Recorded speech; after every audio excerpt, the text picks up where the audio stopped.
So I'm taking a break from my normal series, which actually, if I'm honest, it's been on a break for quite some time.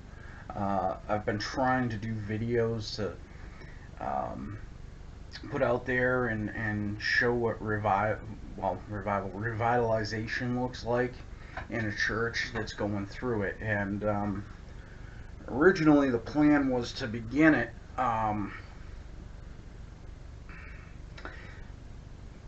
Basically before COVID.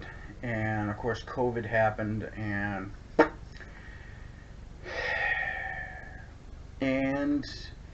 it's been giving me a lot to think about over time, over the last few months. Been looking and listening to some pastors and just trying to piece together some things. So, of course, the topic of this is praying for revival. And it's a simple question. Now, um, I'm a historian. I'm a pastor, but I also have a minor in history as well as philosophy. And my history degree, I love to do research. I have been doing a lot of genealogical research over the last year, since I had time, um, and came to find out some interesting things. One, that not only do I pastor the oldest Baptist church in Worcester County, but that I am also related to the founding pastor. I am actually a distant cousin of the founding pastor. And it's kind of an interesting thing. But along those lines, along that study, I also discovered that I am related to another pastor, Jonathan Edwards. And it got me looking into the history of the Great Awakening. And so, as I looked over that history, I started to kind of piece together where that really kind of fits little jigsaw puzzles into um, revitalization. Let me explain. Um, are you praying? Are we praying for our fields? It's one thing for us as pastors to sit there and say that we're praying for our churches and for our people, but are we really praying? Are we praying to the point that it breaks our hearts? Um, we look at it. In 1734, Jonathan Edwards preached sinners in the hands of an angry God. And we say, well, the Great Awakening happened. Or did it? You see, history tells us that in the years prior, there was a group of people meeting at the Green Dragon pub, and they were praying for revival in the churches as they were seeing, much like I hear pastors today talk about how people are not really reading their Bible. We've done bad things to make them turned off to theology and to God. We've made it too simple for them, that when we really talk about getting into the meat and all of that of study and theology, that they get turned off. And the people saw this and they began to pray for revival. But then we look at it and we look at the 1710s and the 1720s, and we see that there were little pockets of revivals going on, really, that God was going to do something. And so that becomes the thing that we have to wrestle with. So you see, when we talk about revival, we take what we read, what we hear, what we see, and we think that it's just going to be this huge outpouring of revival. And the thing is that we got to look at it. Are we in the birthing pains of a revival about to happen? You see, we look at it and we see like little pockets of things going on. We see little pockets where revival's happening, and what I'm seeing is I'm seeing pastors get upset. They're jealous. They're turned off, if you will, by what they're seeing, because in fact they are struggling themselves with what's going on in their churches. It doesn't match their logic, and so we have to look at this in the same way with our churches, that what if these small little pockets are actually the birthing pains of another revival? We want quick results. We live in this age, like I said, we read, see, and understand through what we read, hear, and watch. Here even on YouTube, we see things and we want that sort of stuff right away. The truth is that we all need to be patient. We all have to be patient that God is going to do something, and be aware of when He is doing it, but not to expect that it's going to come out like a tidal wave of outpouring. You see, when I came here to this church, we call it Legacy Church now, but back then it was First Baptist Church of Sutton. And I came to a small church that thought within 6 months it was going to be at 300 people. And the thing is they thought it was going to be at 300 people within 6 months of me taking over as pastor. And it wasn't anything that I had said or promised to them. It was because they had perceived this because of what they had heard, read, and seen through books, TV, magazines, videos. They thought that was going to happen. See, when I came here, there were 6 people. Within 6 months, we were at 18 people. And then 6 months later, we were back down to 9. Now, that is a whole story in and of itself, and it's worthy of doing another video just so you can understand what was going on. But what ended up happening was the church started to realize that it was going to take one person at a time. They started to realize that it was going to be slow. And what ended up happening here was 6 months later, which was about December of 2018, we started to see, we had 5 people start to attend the church. We had 1 salvation. And people slowly began trickling in. Over the next year, we saw this. We had people who were disenfranchised with their own churches leaving Orthodoxy, and some who were not even in church for years, and still others had tried larger churches and felt lost in those bigger churches, so they were attracted to a smaller church. And by Christmas of 2019, we were about 22 people, and it felt big.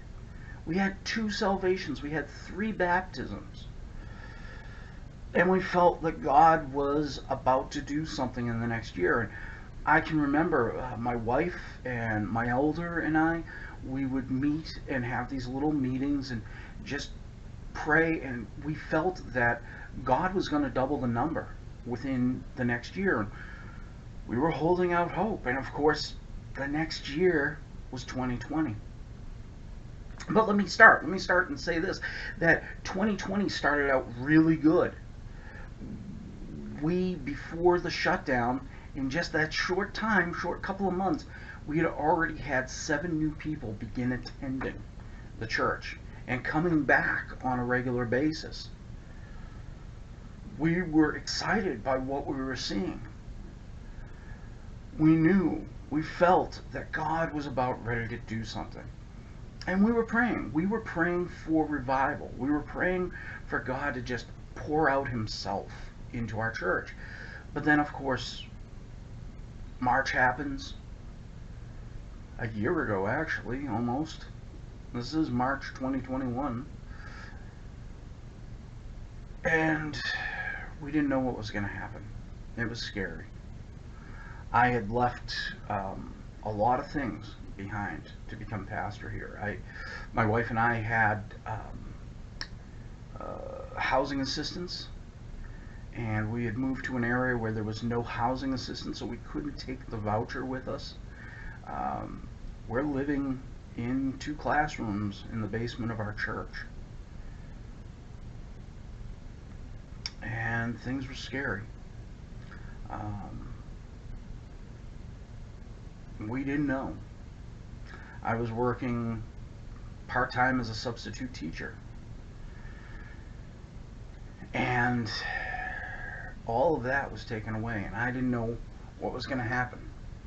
I didn't know how I was going to find a job. All this stuff, it became scary, but within 2 months we were able to reopen the doors, and when we reopened the doors, we had 20 people back. Now, you got to understand, we have in our church, we have people, 3 families with existing health issues that knew that they weren't going to come back until a vaccine was established and they could get the vaccination.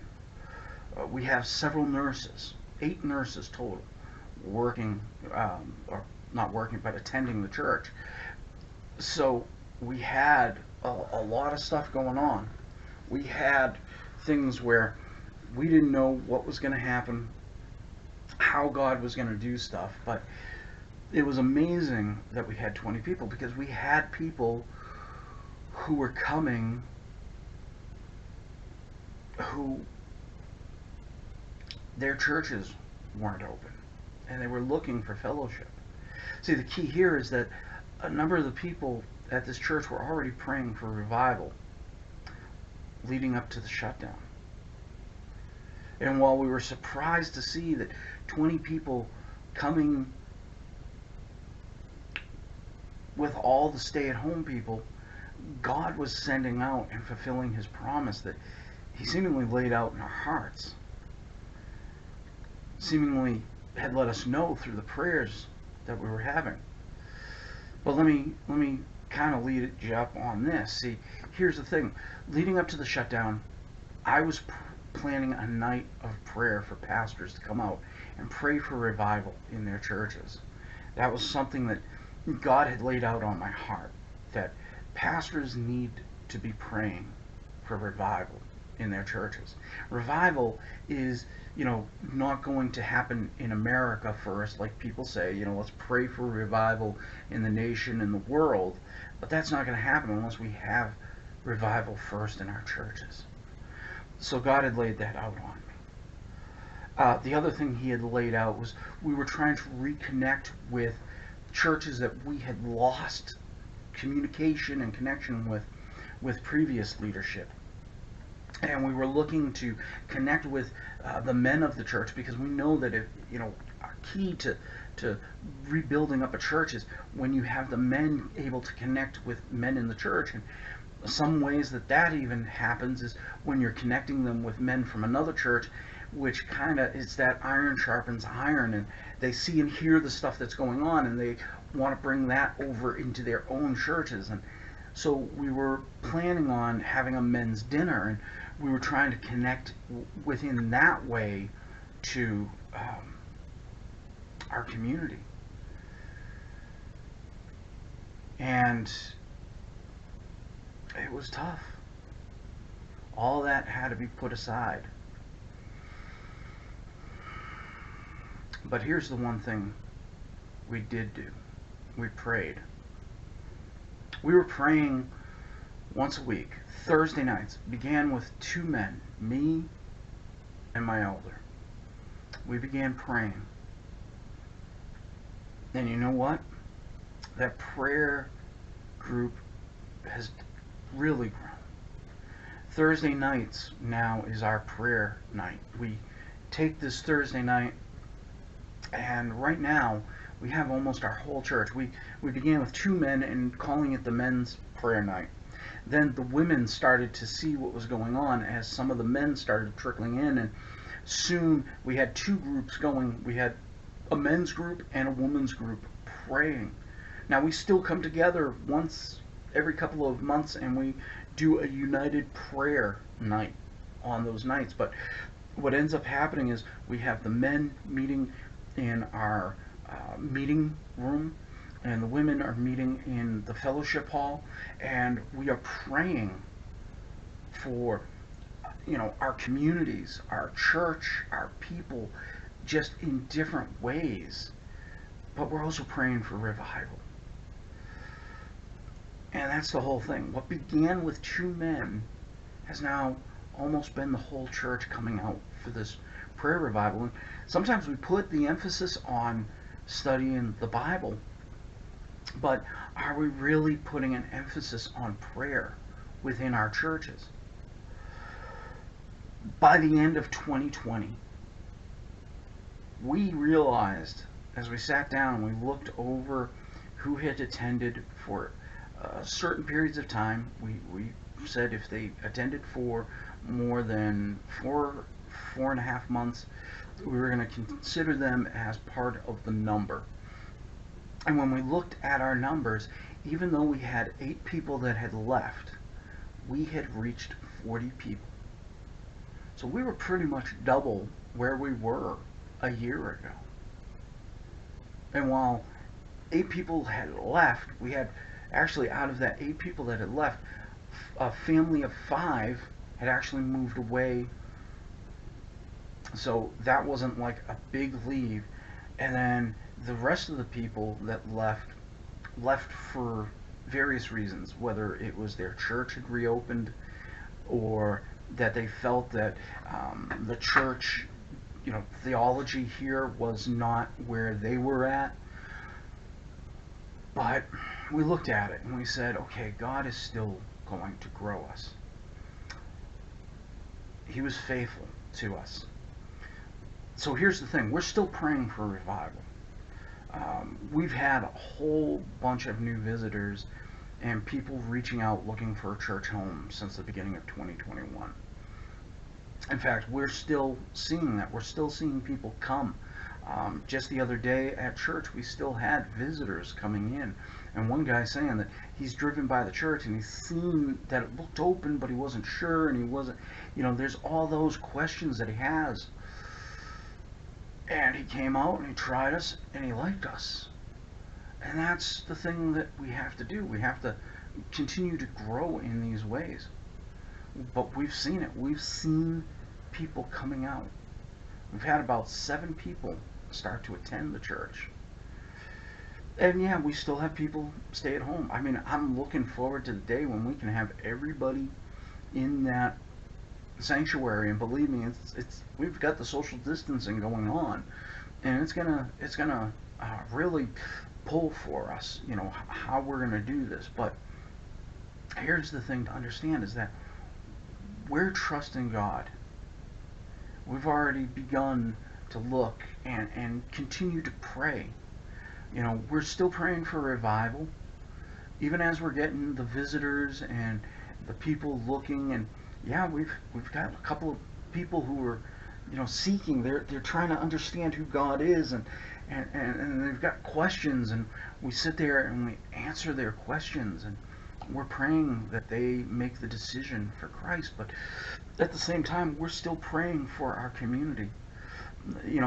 We live in a rural community. It's hard to walk and do prayer walks because there's really no sidewalks, and the roads are very, narrow, and we can, it's dangerous.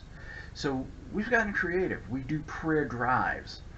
Me and my elder will do a prayer drive going around and just hitting certain areas and praying for those people.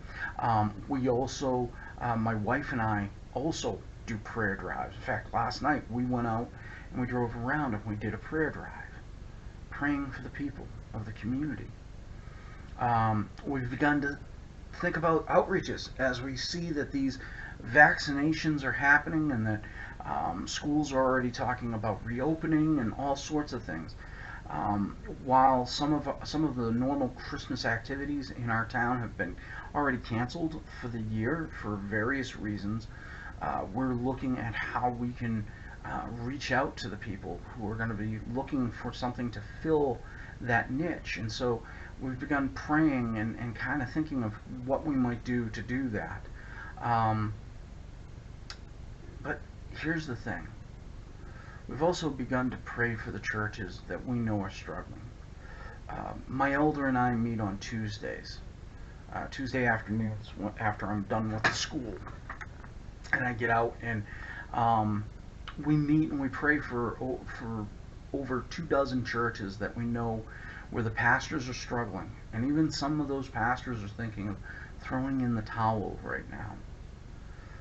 And I don't know where they are. I don't know if they're praying for revival. I don't know if they're thinking about revival. I don't know what's going on with them, but I just know that I have felt a deep need to pray for them. Um, and so that's what we're doing. We're praying for them. And then finally, here's the one thing that I didn't think I would do. Now, money's still tight. My wife has a disability. Um, just because, I'm still working um, at the school and still part-time. I'm off today only because my uncle passed away and I'm trying to get some stuff together. So, we're taking a hit of a few days off. And, I've had to make sacrifices. We understand that being in a church revival, church revitalization. But, I'm paying for a monthly Zoom subscription because I have felt the desire that it's time to launch a time of prayer with pastors during the week on a weeknight to pray for our churches, to pray for revival to come into our churches. Because I deeply, deeply believe that revitalization isn't going to happen without revival, and revival doesn't happen without prayer. And we need to be praying for revival. We often talk about it. We often talk about praying for revival for our nation, but we forget that it's got to begin in our churches first. So that's my question. Are you praying for revival within your church? Do you pray for revival in your church? Do you pray for revival in your community? The churches in your community, the churches that you know of, do you pray for revival in those churches? Because that's the key. That's what we got to understand. That's what we got to know. That's what we've got to be looking for. And that's what we've got to be actively seeking. We need to be seeking God. We know. He says, seek my face.